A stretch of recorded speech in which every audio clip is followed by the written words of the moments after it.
So as longtime listeners may be aware, the usual format of this podcast is for me and 2 or 3 of my co-hosts to talk about society and current events from a perspective other than your stereotypical podcaster. That is, not from a cishet white male. But another thing that I've been doing has been to sit down and talk to fellow POC folk in the geek community about our experiences. And so today, please welcome our special guest to GraysMatter podcast, Kareem Abdelrahman. Thank you for being here today, Kareem. Thank you for having me on, Justin. Would you please tell us your pronouns and a little bit about yourself? Yeah, I'm cis male, I guess would be the proper term. He, him, best way to refer to me. You know, I'm 36, living in the wonderland of Fridley, Minnesota, and I have grown up here my whole life.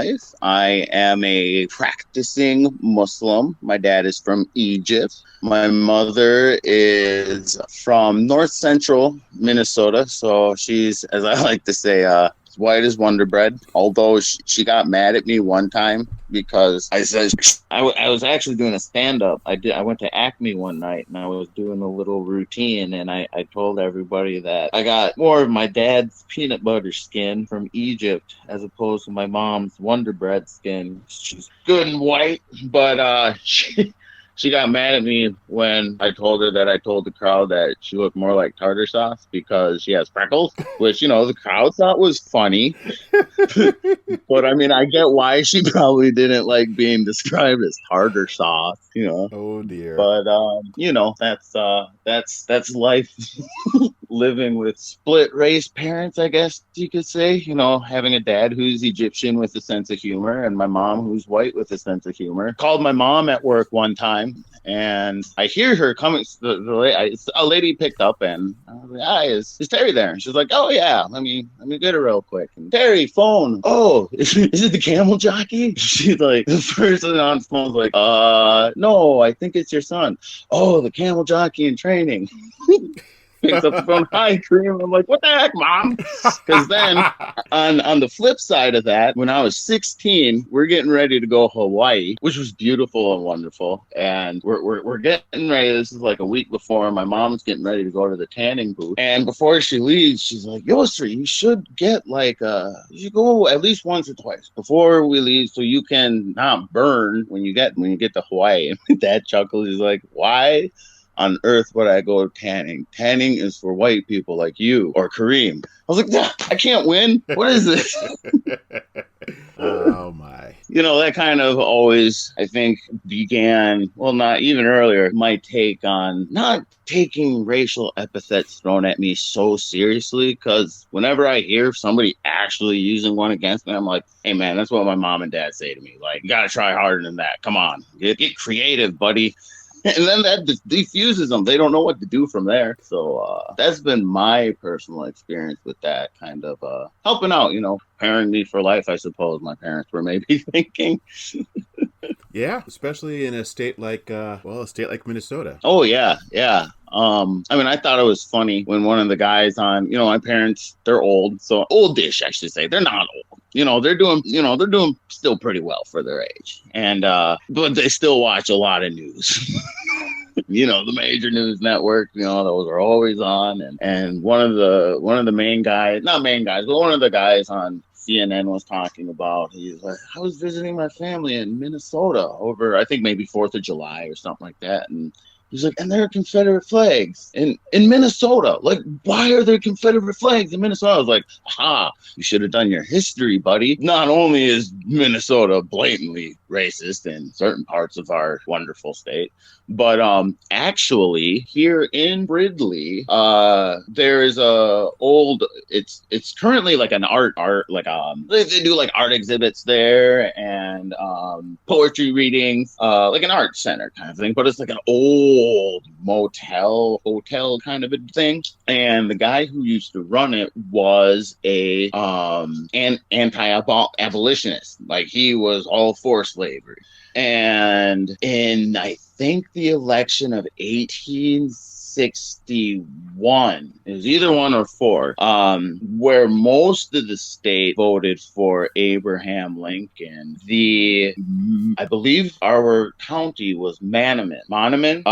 It was before it became Anoka County. It consisted of, I believe, Fridley, Spring Lake Park, I think Columbia Heights, because then Columbia Heights was kind of a big hub. There was the railway from Minneapolis to Columbia Heights, and there was like carnivals during certain, like every weekend, and it was kind of like a big, big fun spot for people to come to. And this hotel in Fridley was very friendly to pro-slavery folk. And Manaman overwhelmingly voted against Lincoln. And there was huge, I don't want to say a report, more of what's the word? It's used in journalism where it's hot air, but it's big and flashy, big headlines, for lack of a better term, about Minnesota seceding because there was this pocket of intense slavery sympathy, I guess is a term you can make, a way to put it. It actually kind of created some uproar in the area because, they were harboring a lot of pro-slavery people in that hotel. So Minnesota has a pretty rough history. There were, if people remember about the hangings in Duluth, there were the lynchings, I want to say in the 20s. They rounded up 3 guys who were accused of rape, and they lynched them, and they made it a postcard. People don't know, back in the days of good old Jim Crow, when that was happening, you could buy postcards of open racism, including pictures of lynchings. And the one in Duluth, you see a bunch of folk looking in the camera, very white-faced, and there's some horrific images behind them. And so it was June 1920, June 15th. There you go. I remember that one well. Yeah. That So when that guy on CNN was like, Minnesota of all places, I was like, don't you know there's a reason why we I don't want to say we, but some people decided to burn down literally a precinct. It's rough here for certain people, So I think the country, that kind of, there were memes that came up. They're like, before, I thought Minnesota was all about ice fishing and lumberjacks. I didn't know y'all were hood as fuck. I was like, when you deal with this much. Go ahead. I was just going to say, I was expecting you to start out with the Dred Scott case, actually. Oh, I'm not familiar with that. It's if it has a Minnesota connection. I should know more about the Dred Scott case, to be quite honest. In the 1800s, 1830s, it was before Minnesota became a state, so it was still part of right. That was 1859, Wisconsin. I think 58 or 59 we got statehood. But go on. Anyway, so Minnesota was still part of Wisconsin territory at this point, but Dred Scott was brought to Fort Snelling, and so this gets talked about in Fort Snelling whenever you go on tours there. And so Dred Scott was brought there, where the territory was still, a free space, a free area. Right. And so I believe it's when he got to Illinois was when he sued for his freedom. But since he was brought to Fort Snelling in what is now Minnesota, is one of the reasons why he sued. So he was here in the free states for a while, the free territories and free states. Yeah. And then, all of everything else. So he kind of kept moving east before, then it sounds like he got to Illinois, you said, when the courts decided 7-2 against Dred Scott. Right. Yep. Yeah, I should know so much more about that. Oh, yeah. But thank you. It's always why I learn more. Yeah. Knew everything. We wouldn't be in the problems we're in right now, huh? Yeah, United States history has not been kind to us. No, there was First Amendment. They were having a real rough time whether they wanted to consider Muslims being legally able to come in. And I think Jefferson was one who was very adamant about allowing us because of his experience with the pirates. I could be so wrong about this, so please don't hold me on it. Hey, I have my computer actually right here, so I could look up some of that, momentarily while I'm giving this little spiel. Would these be with the Barbary pirates? Yeah, yep. Yeah. Those were the pirates that were in, and yeah, this is Washington Post had an article apparently about Thomas Jefferson and the long history of defending Muslim. Because I knew he worked with the Barbary pirates, and he was the one sent over to create diplomacy between them, and I think that's when he started getting his deeper introduction and understanding of Islam, and where he, even though I'm sure he greatly differentiated on many beliefs, he still respected them as people and a thoughtful group, equal human beings. They're not just monkeys throwing spears and shooting guns. They're actual full human beings. And so if it was the Barbary pirates, that would be the Ottomans, I believe, Tripoli and Algiers and Tunis. Yes. Yeah, because Libyans might have been a bit involved because they had some good ports. I mean, you had the port of Alexandria, so I have no doubt. I mean, the whole kind of northern set of Africa was kind of because Turkey, or the Ottoman Empire would be the better term, ruled that whole area, and they just had ports upon ports. And so, I mean, the Barbaries were generally anybody of the North Africa, because you had a lot of Moroccans also. Oh, yeah. That were pirating as well, so that naturally created a lot of conflicts. There was actually, and that's where a lot of the slave trade was having some crazy happening. It's the Mediterranean really complicates the slave trade when you really think about it from the African angle as opposed to the Atlantic angle, if that makes sense, because within Northern Africa you still had the Dutch and English and Spanish who were capturing North Africans for slaves, but then you had the rich North Africans and the Ottomans who were scouring the east coast of Africa. So while the Americas were hemorrhaging the humanity out of the west coast, the Ottomans were coming from the north and sinking their teeth into the east side, and that's why there's a lot of people will talk about the term the African Genocide, because it was not the African Genocide, I'm sorry, the African Holocaust,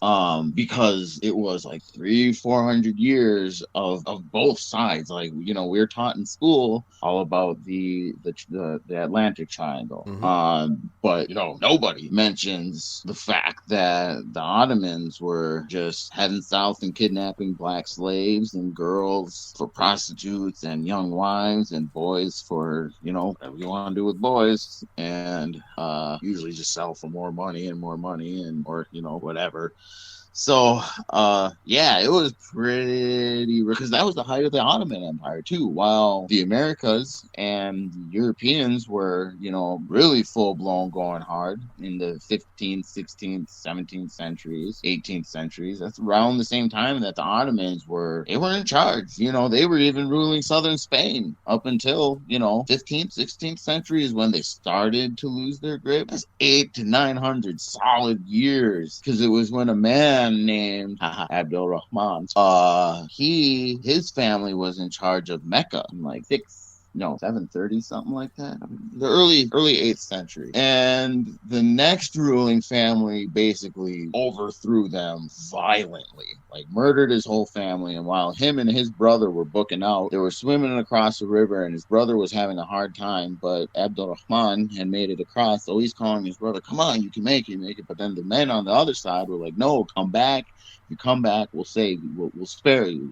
We see you're struggling. We'll show some mercy. We're Muslim. Come on, we'll show some mercy. Isn't that what we do? So the brother turned back. And once he got back to the other shore, they killed him. And in front of Abdelrahman, and after they killed him, they pissed on him. Like, this is what people do back in the day, and they wanted to show who was superior. And so they then went after Abdelrahman, and he bounced. And somehow the man made it to Spain. he talked his way with the tribes between Mecca and Saudi Arabia. So that's Asia. This is technically Asia. He gets into Egypt. He then gets with some other caravans and tribes and people moving their way further and further and further west. And he eventually makes it to Spain, where he gets into somebody's court somehow, and he does well. But then, because those people in Mecca, they're all their ends, people, they want, what am I trying to say? The tribal leaders. There we go. When you're a new tribal leader, you want all those ends closed. This is like mafia style, I guess, is the best modern day kind of equivalent. You don't want any loose ends. So they sent an army and gathered allies, which wasn't difficult for the Muslims to do at that time. They had a pretty good, up at that point, they had defeated the Byzantines. They had annihilated the Persian Empire. The Persians were going strong, but then there was a lot of inner turmoil in the Persian Empire at that time, and Muslim leaders took advantage, and around that time is when it fell and became a Muslim, as it currently is, a Muslim state. So, at the time, the Muslims had really done a good job of diplomacy, not only through, for example, Muhammad's best friend, Omar al-Khattab, he was the first person in 500 years to let the Jews return to Jerusalem so they could pray openly.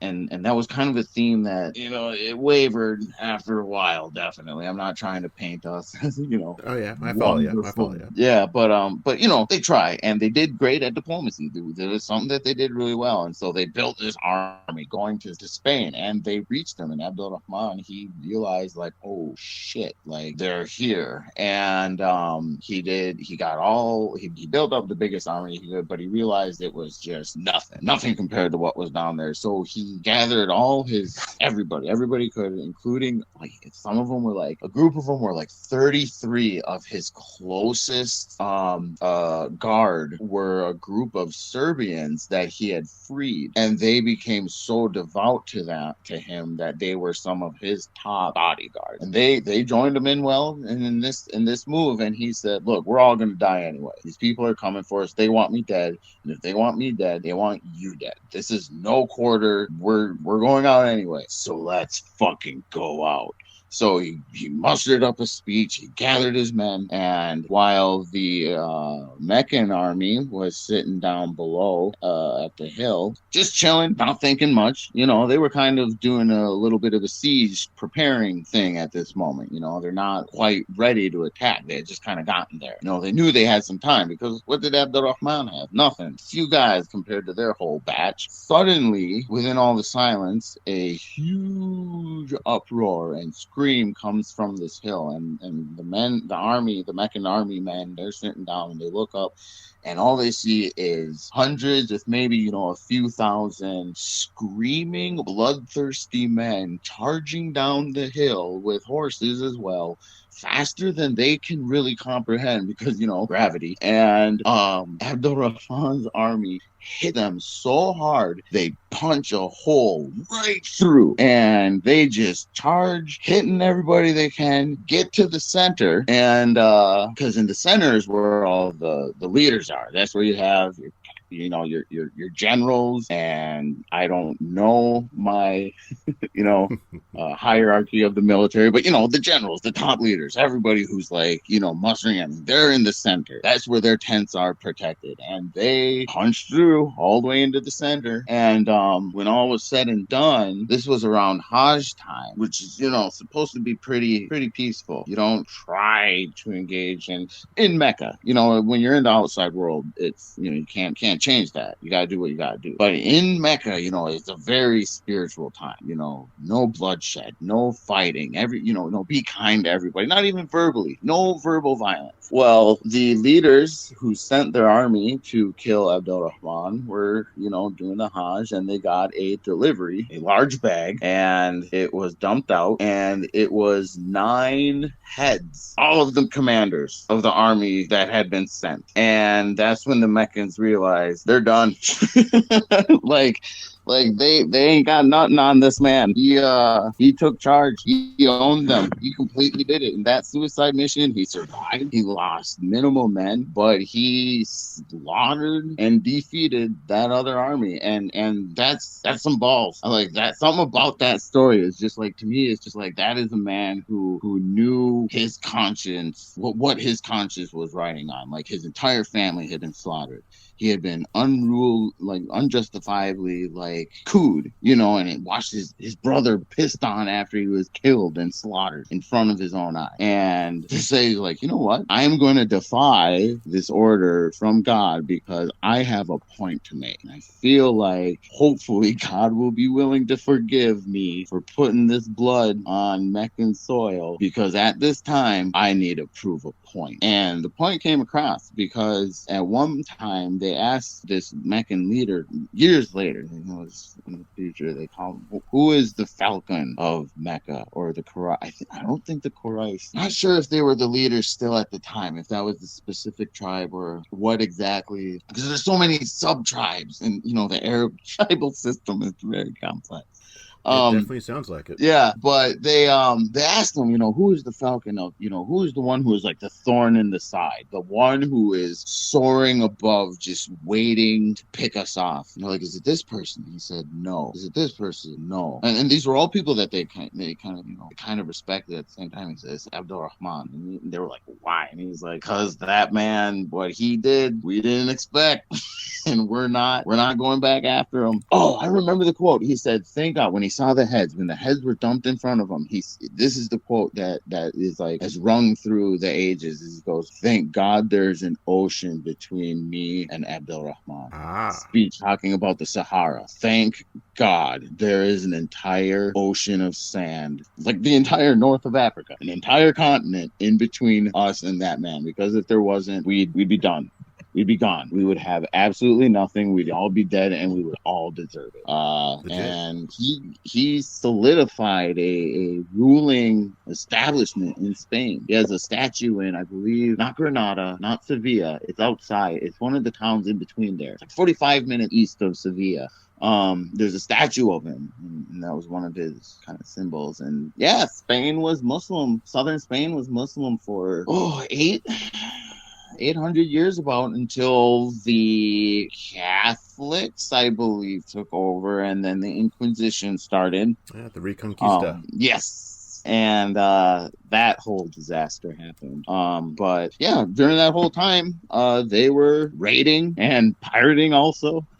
There was actually an interesting quote about the pirates, because I'm working on a pirate story, and working on writing one. Yeah, I'm writing a pirate novel, and it's there was a quote that I found really interesting where it basically said that if the pirates had all gathered together and decided to take on Rome, there would be absolutely nothing to stop Rome from falling under piracy. And it was kind of like a retelling or like a warning for the English, when they were dealing with their whole pirate issue, like, look, if Rome was going to be taken down by these pirates, there's no reason we can't be. So, yeah, pirates will fuck your shit up.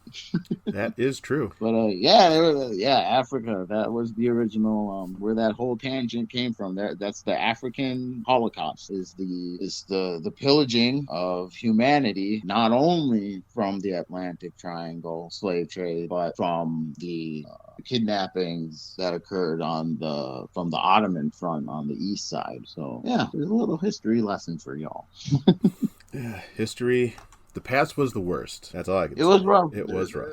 Definitely, there was some rough times that happened back. And it makes me think probably like the nerdiest thing I have about me is I love to talk about like religion on all aspects. Whether it's even with like atheists, it's not like I only like to talk about my religion and talk about God, but like I love talking to one of my roommates when I moved back from Texas, and we moved to Texas for a while, and we moved back in with our friends Kirsten and Anthony. They're both atheists, and we just hang out and just talk. You know, Anthony was awesome about just asking questions, and he has no, I wouldn't say he has no filter, because he very much thinks about how he's trying to say. You know, he's really sensitive about that, but he's never sensitive about like the core of the question. You know what I mean? Mm-hmm. And he knew that I'm willing to. You know, he was like, I hope I'm not coming off offensive. And I'm like, Anthony, you know me, no offensive question. Just say the fact that you're asking a question is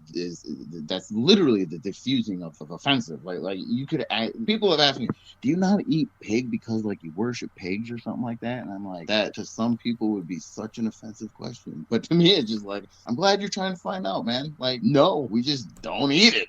It's just that is dirty and odd question. You know, yeah, exactly. You know, it's kind of an odd way of wondering, but you know, sure, you know, it's a question. You're not, you know, looking at me like, hey, you're not a pig eater, why don't you go pray to Piglet some more? It's like, what?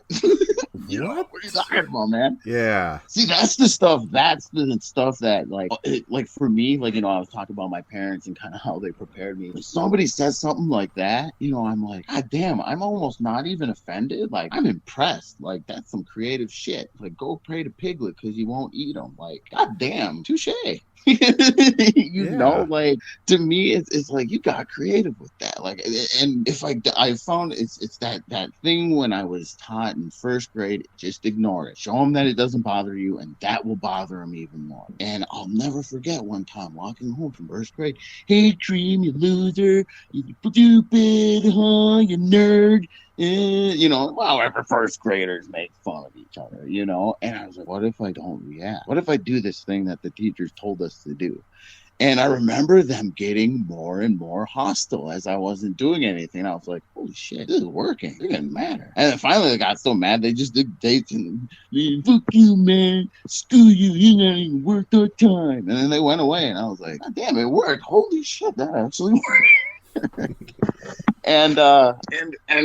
And I applied that into, you know, later life. And one of the defining moments probably when I really gave it a test of not even like passing it off as in ignoring it, but I'm like, I'm going to hit this head on, like spear on. And it was 2 days after 9/11. Because 9/11, I believe, was on a Tuesday. Yes, it was. And it was also election day. Yes. And I don't remember that. Well, it was for municipal elections, so it wasn't a big thing. I think I was like 15, so I definitely didn't, you know, I wasn't paying attention. Also that. Yeah. I remember because I worked for a park, and so I had to open for municipal elections. There you go. So you had an active presence there. Yep. Yeah, I mean, I was just chilling in high school. And so 2 days after, this is Thursday, and, you know, by this time, people are starting hearing that one of the 19 men's name was Abdelrahman. So there I am with my tuba on the marching band field, getting ready to play. And I hear back from the drum line, hey, Kareem, heard your uncle was one of the guys on the planes that hit the building. So I'm like, God damn it. There it finally is. So I turn around. Look him right in the eyes, go, yeah, if you say that again, I'll drive my car right into your house. And oh man, awesome facial expressions, mouths dropped, you know, that look of like shock in the eyes, like, holy shit, did he just fucking say that? And then from the front of the marching field, all right, everybody, set, 1, 2, ready, go. And then we went into our Austin Powers drumline show. Oh boy. And yeah, I'll tell you this, they never said that to me in front of my face, at least again, you know. So you know, and we became friends, you know, like we're you know, I didn't take it to heart, you know. I knew that they're fucking around. I was expecting this. As soon as I found out that a bunch of Arabs did this, I was like, well, here it comes. These next few years are gonna be interesting. And you know, it might have not been so interesting if I was like shy or quiet or not somebody who listened to bands like Anti-Flag and Bad Religion and Metallica and were very open about, say what you think and feel, and anti-establishment. And, my parents raised me to be liberal and outspoken. Yeah, relatively liberal, Relatively, yeah. Especially my dad, because my dad saw some shit. He saw some shit happen back in Egypt. And so he was always about be moderate. Don't go to the extreme. The extreme never helps. So he's always like, that's why he's never been a Republican. He's never been a Democrat. He's just always talked about how they're all corrupt.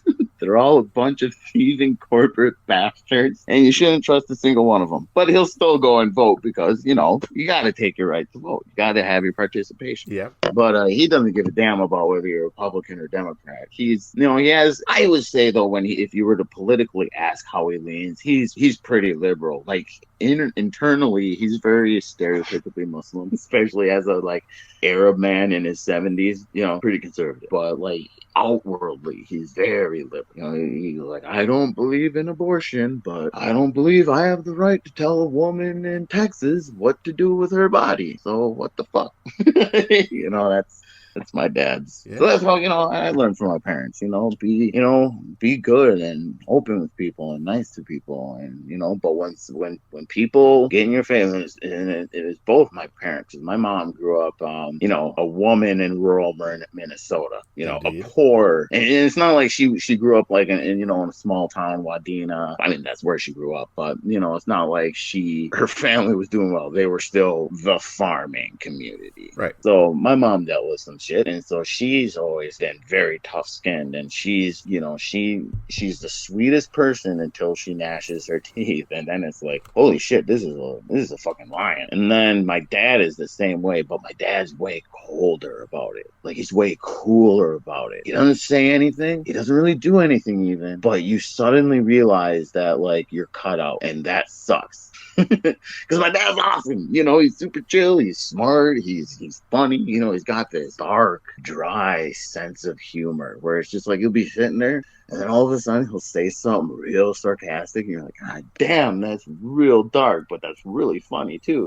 I can't give any examples off the top of my head, unfortunately, but he's a real cool guy. That's all right. There's always next time. Despite the fact that he's a 75-year-old man, he's still just super cool. He's always been, but he always said, he's like, don't. So then that was always kind of part of it. Keep a cool head. That's the only way you'll come on top. You gotta keep a cool head, because his dad was the judge of the Egyptian Supreme Court. Basically, he was the appellate judge of Cairo. Right. So basically, what that means was he was it's not like they had the same thing like us. Let's get 9 justices who will make fair decisions, and no, you got one judge at the top, because there's a judge at the appellate court in Alexandria, and that was his previous job. But then the guy who was judge in Cairo left, and they promoted Giddu. That's grandpa in Arabic. They promoted Giddu to the high judge part. So he was, he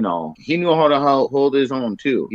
My grandpa's got a crazy ass story. So his dad was I believe, mayor of Sharm el-Sheikh, which is a huge tourist town. And they owned swaths of land in Egypt. My grandma her family was so rich that she never worked a day in her life. She never had to. As soon as she was old enough to maybe need to worry about working, she married my Giddu. And he made all the money. And he came from a crazy rich family who had my grandma, I think, in their house on the farm had a movie screen. Wow. This is the 20s. Yeah. But wild. Egypt had a huge film industry in the 20s. Egypt was a world center for film in the 20s. So it actually didn't surprise me too much. If you had money, movies, that was a thing in Egypt. Egypt was kind of a hub. It was almost kind of an equivalent to Hollywood in movie making. So, still they had money. But my dad's uncle, one of them, because he had 2 or 3 through my Giddu. My dad's uncle, one of them, had 4 to 6 PhDs. He got them from the university in London. And in the time that it usually took somebody to get a PhD, it usually took them 3 years. Once they start their PhD program, it always took my great uncle 2 years for each one. And he had a PhD in nuclear physics. in astronomy. So those two kind of tie in together. Like, fuck it, I got this much done. Might as well, maybe he started with astronomy and then, was like, well, shit, if I can figure out nuclear physics just from here, might as well finish that up. Then he got a degree in, I think, economics, I think was another one. And then my dad couldn't remember the rest. But my dad's uncle was the man who introduced the 5-year plan to the Egyptian economic concept. Like plan for the next 5 years. This is what we need to do to see what the world is doing and how we can keep up. And I can't remember some of the other things he did, but his last job was I can't remember the official title, but it was in Austria. He was basically the second man in charge of Austria. Like he was whatever is behind the prime minister or deputy chancellor, deputy prime minister, something like that. Yeah.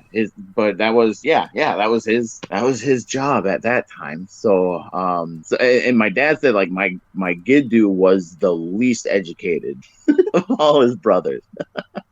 So, my dad came from, he's got some oomph behind him. He'll fuck around, but he doesn't fuck around when it comes down. And he always taught me that. He's like, Kareem, there are going to be people who want to kill you. You just need to accept that and know how to be prepared for that. Because there are going to be people, especially after 9/11, he's like, there's going to be people who want to kill you. Be prepared. Oh, yes. All right. So then, that's why, I've always taken, I think, kind of like and maybe part of it is, in Islam, it says, one of the things that when I read it, it was one of the first lines that really stuck. It said, you don't transgress past what has been done to you. You can always go up to the same limit of what somebody's done to you, but never transgress what they've done to you. So if somebody is yelling and swearing at me, I have every right to say some shit back to defend myself. Even if it's crude and rude and assholery, you gotta defend yourself how you consciously feel is the best way to do it. But I do not have a right to hit somebody and be like, okay, so for example, the dude who just came up and knocked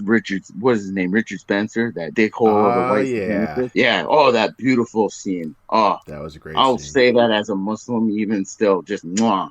Because, man, that was beautiful. But that was a transgression. As much as we wish we wouldn't say it was, if I were to do that, I would be breaking my Muslim code, especially one that I was took to heart. Don't transgress. Listen, Richard Spencer, he's a bastard, but if he hasn't hit me, I can't hit him. But I also agree very much with the fact that Islam promotes forgiveness a lot. And, if you're going to hit somebody in the face, hey, you can always ask for forgiveness afterwards. He hasn't hit you, but he has called for your death. Exactly. So, does that balance out then, or does it not? I believe it might actually. You can certainly argue it. You can say the principle, like, look, if he thinks he can come fucking around, we're going to show him what happens when you come fucking around. He's only said something. I socked the motherfucker in the face. Let's see what happens if he actually tries to kill us. Then we'll get a whole bunch of people to defend us because he already knows we're willing to fuck him in the face. That's going to give some second guess. If somebody comes out of nowhere, especially of your own tribe, because I believe it was a white man who hit him. I could be wrong, but I believe it was from my memory of the video. That says something. That instills some fear in you. And that needs to happen sometime. You know what I mean? Like, you don't need the violence against you sometimes to have to stop it if you know it's coming. Of course, again, this now makes a shady line between, what's appropriate of transgressing about, so that's kind of the complication. What's appropriate, what's not appropriate, what's forgivable, what's not forgivable, what's going to dive you into deeper, a deeper hole. Is this going to help or is it not going to help? It's complicated. It is very complicated. Yeah. From that spiritual side of it. But I mean, hey, I'm not going to say I'm above hitting a Nazi in the face. Let me say this. Let me put it this way. If I was in Minneapolis in Uptown and suddenly, or if it was told, hey, there's going to be a Nazi march through Uptown. Let's go counter protest. All right, I'm down with that. They're marching through the street. They got the license to do so.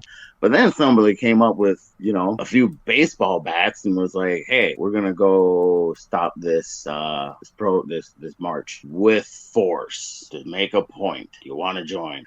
I'd be inclined to possibly take that baseball bat. Not saying I'm advocating violence in any way. I just want to make that clear. But I'm just saying there might be some thought behind, do I want to hit a Nazi with a baseball bat? That might be kind of fun to prove a point on TV with all these other people who have some fear of life in them, because these Nazis, like you said, want us dead. They are not fucking around, and we can't fuck around either when motherfuckers want us dead. So, sometimes you gotta premeditate.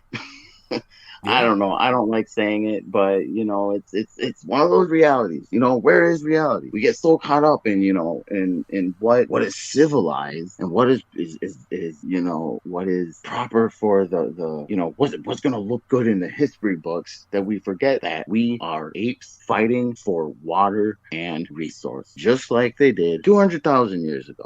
I believe it's just an instinct of humanity, because again, I believe fully 100% in evolution. So I believe that incorporated in us is that chimpanzee. You can see it in our cousins. Look at the chimpanzee hunting squad. Well, they'll go single file and they march in step. Yep. So it's to hide their numbers, and they go and the brutality against the other chimpanzees is very specific. Scary. They specifically go after the throat, which is silencing. I mean, there's something psychological. There's something freakishly psychological about the fact that they silence you and rip your balls off. Yeah. They're You castrating can't you, scream, so they can't and hear you you. can't scream it out. Mm-hmm. They are silencing you, which, I mean, imagine being silenced. I mean, that's a humane thing in us. It's something that's horrifying when you can't speak. You can't say what you need to say.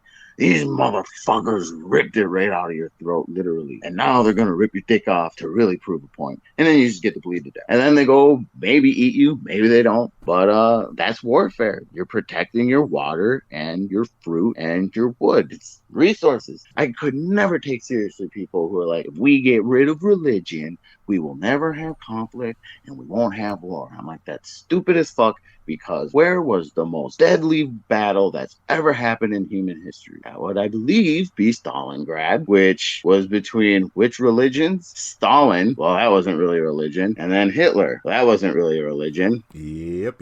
So it's just kind of one of those things where I'm like, look, I get it.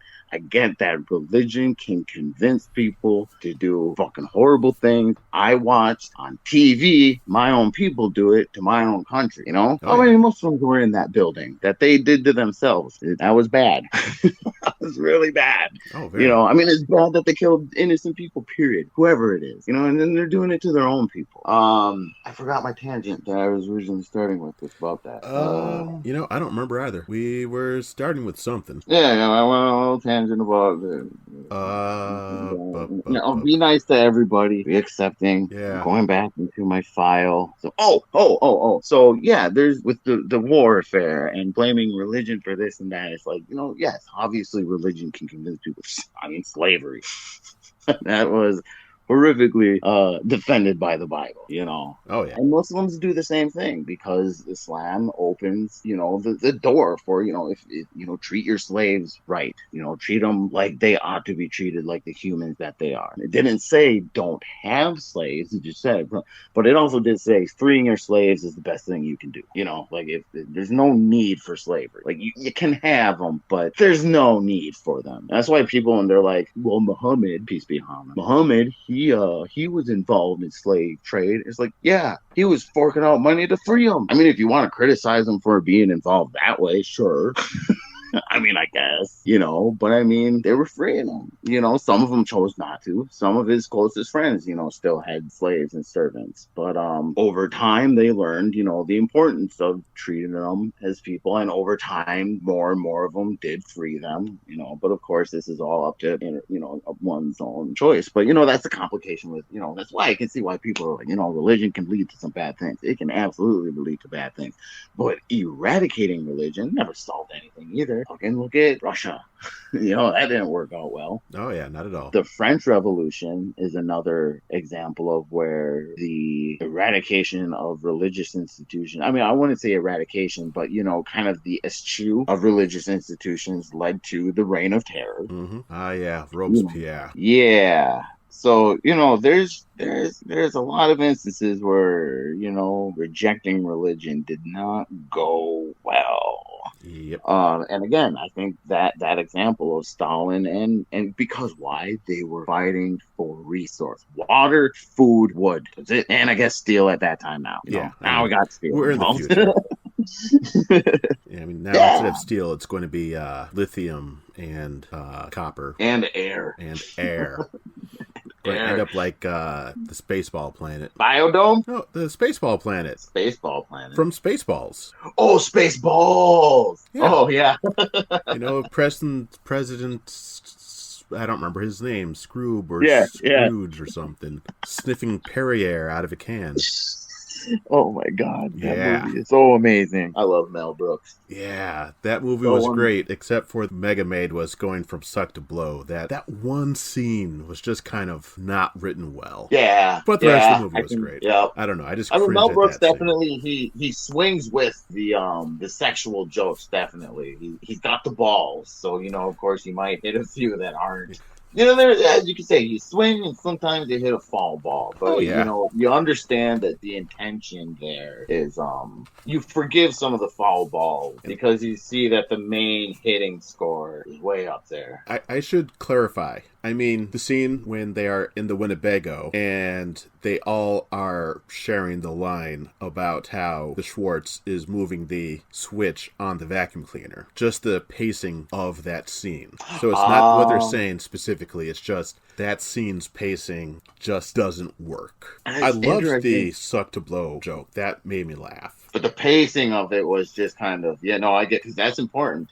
It actually reminded me of when Rob Zombie was getting the rating for Devil's Rejects. The Raiders were having a hard time telling them what to do. And it eventually came down to they told him, we don't know how to tell you this other than you need to make it less intense. It's not the blood. It's not the language. It's not nudity. The Raiders just didn't know what to say. They were just you just need to calm this the fuck down or else you're going to give heart attacks.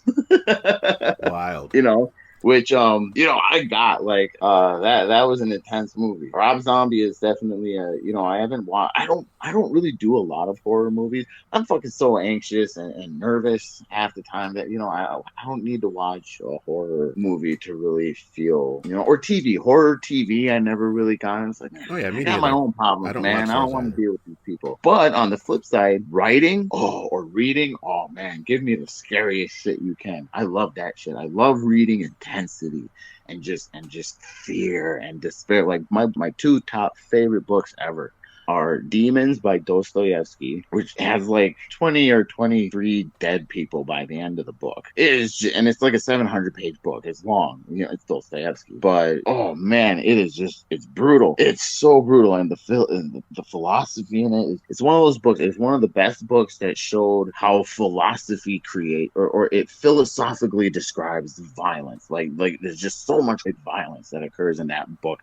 That is just fucking shit, but there's so much great philosophy. But then my other favorite book has the flip side of it, where with Blood Meridian by Cormac McCarthy. Oh, favorite book next to Demons, so good. And it's kind of like that, the flip side of Demons, where it shows how it uses violence to show what nihilism can create and the philosophy of nihilism. So it's whereas Demons is using philosophy to describe and show this violence that occurred in this town, Blood Meridian uses violence as a means that what can happen when you're a nihilistic character. Does that make sense? Yes, I believe it does. Yeah. Yeah. And just the characters in both those books are so, two of the most terrifying people ever. The Vrogan is the main character in Demons, and so he marries I'd like to use the term specially abled, All right, yeah. But she's lame, basically. Mentally and physically, she's lame. That's the way they describe her, and in the time, that's how people, would describe her type of character. But Stavrogan, he's from a high-class family. His mother is, very into the scene. She needs to be in high class and everything.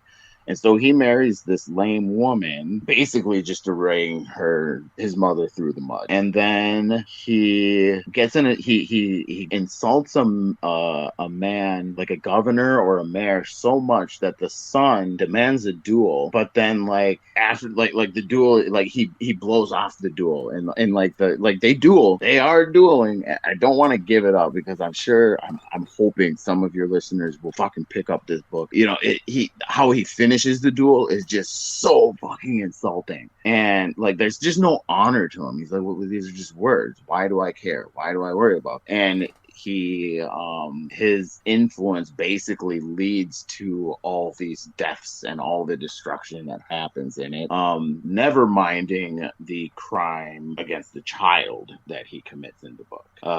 And it's written in this letter to a monk, so it's you know, the writing in it is just so it's so good, but it's so just wild, and he's just a monster, you know, this character, but he's so charming and so likable. That's what's so enticing about it, is it's that perfect example of the charming psychopath. And right by his left side, who is trying to work his way into his pocket, is the I don't want to call the other character Piotr a useful idiot, but like he's kind of a useful idiot, you know. Right. Kind of more short-sighted. He's determined, and he has good thought, but he doesn't really think the whole way through, and he's just a brash little shit, you know. So Grace is just, it's the whole book is just it's fucking insane. It's so good. It's so fucking good. I cannot recommend this to anybody who's listening to this anymore.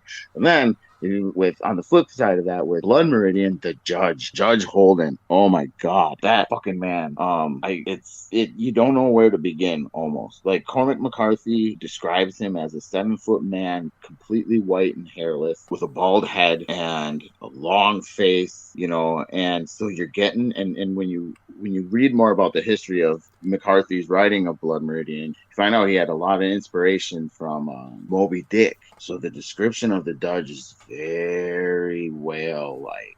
Oh, I was going to say that sounds like a Man in Black. Very and he's just so the first scene in Blood Meridian, this really doesn't ruin anything because it's like the first chapter, second chapter maybe. But so the story is, this kid, it's a simple story. This kid, that's his name. It's very allegorical. So the kid leaves his home at 16 because he has a penchant for violence and he's just sick of chopping wood with his poor ass dad. So he runs away and gets involved with a scalping gang, and they go running amok, scalping natives along the really eventually anybody along the Texas-Mexican border. This is all true too. It's all based on factual events of the Glanton gang. So look this shit up. It's wild. And the Judge is based on a real man, Holden, and I can't remember his first name. Really doesn't matter. But the kid, and the Judge in the book is made into a very, I mean, when people discuss him, they don't know if he's paranormal. They don't know if he's like a demon, or if he's the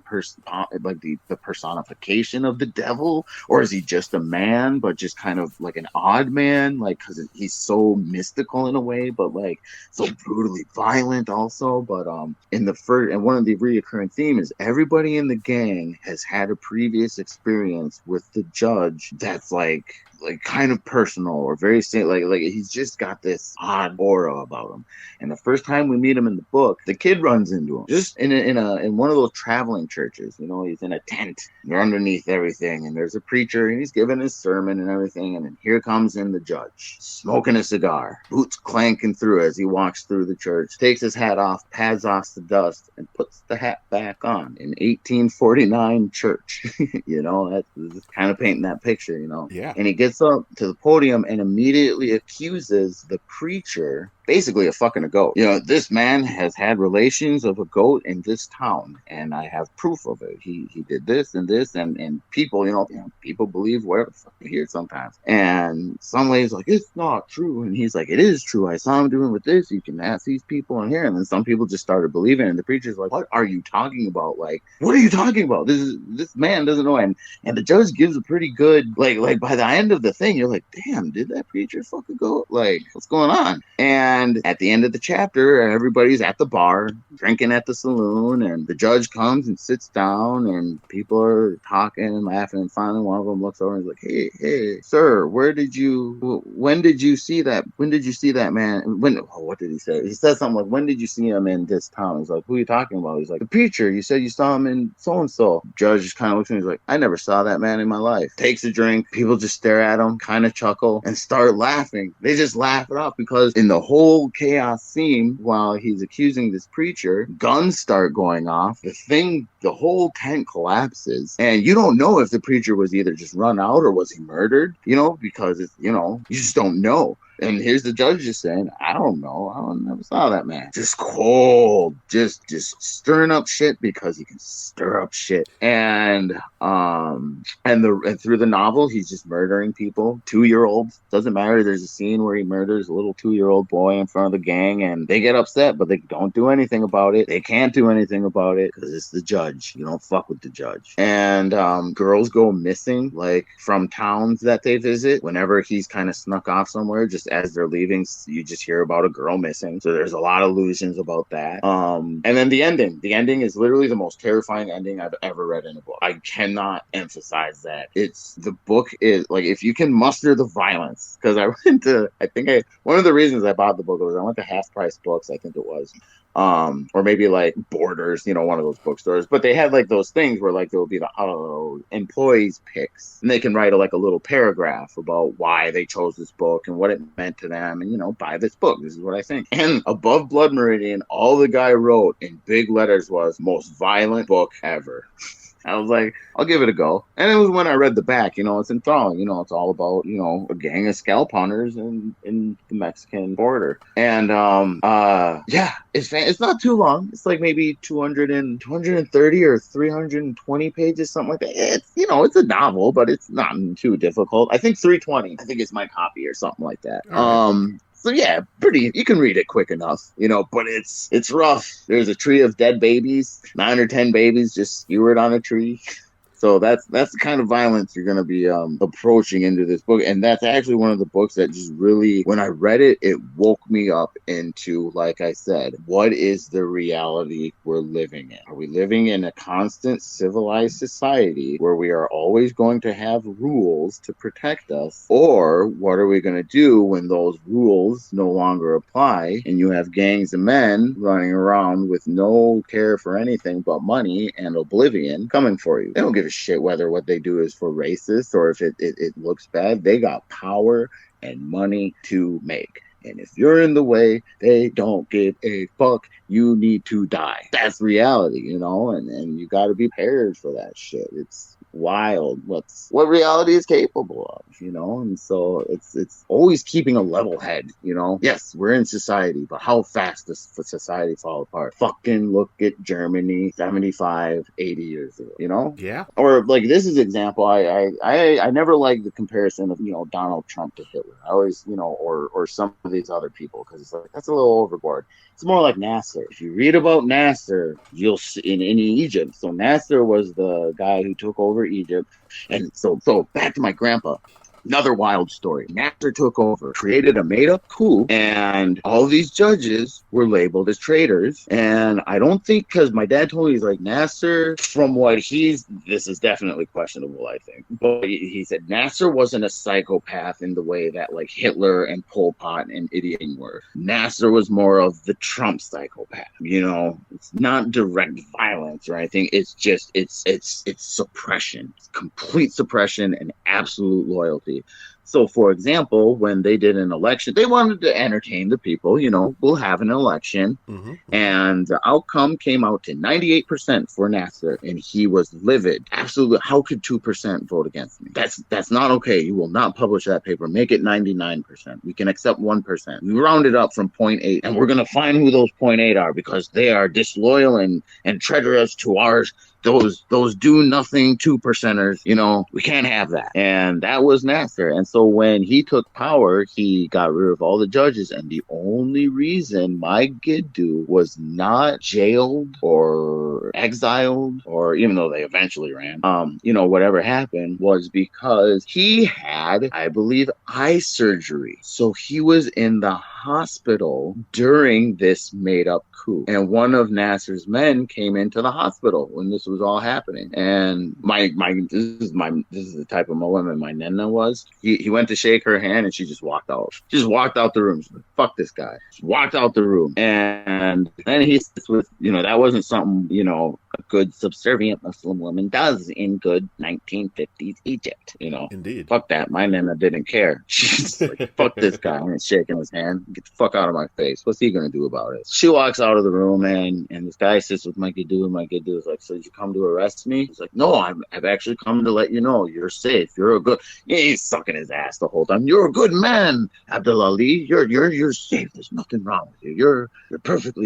You're a good man. That's why you're known for your honesty, which is true. My Giddu was a attorney for a long time during the 40s, and then he got promoted to the attorney general of Egypt, and then Libya next door lost their attorney general. So Giddu was asked to go over there because he was so well known for not being corrupt. Like, he was really well known for actually listening and hearing all the decisions and not taking bribes. And the reason he did actually leave that job in Libya, my dad told me, he's like, the bribes started getting nice. He's like, the Libyans, that's gonna sound racist. That's usually what I usually say when I'm, people always go like, I don't mean to sound racist, and then they say some stupid racist shit.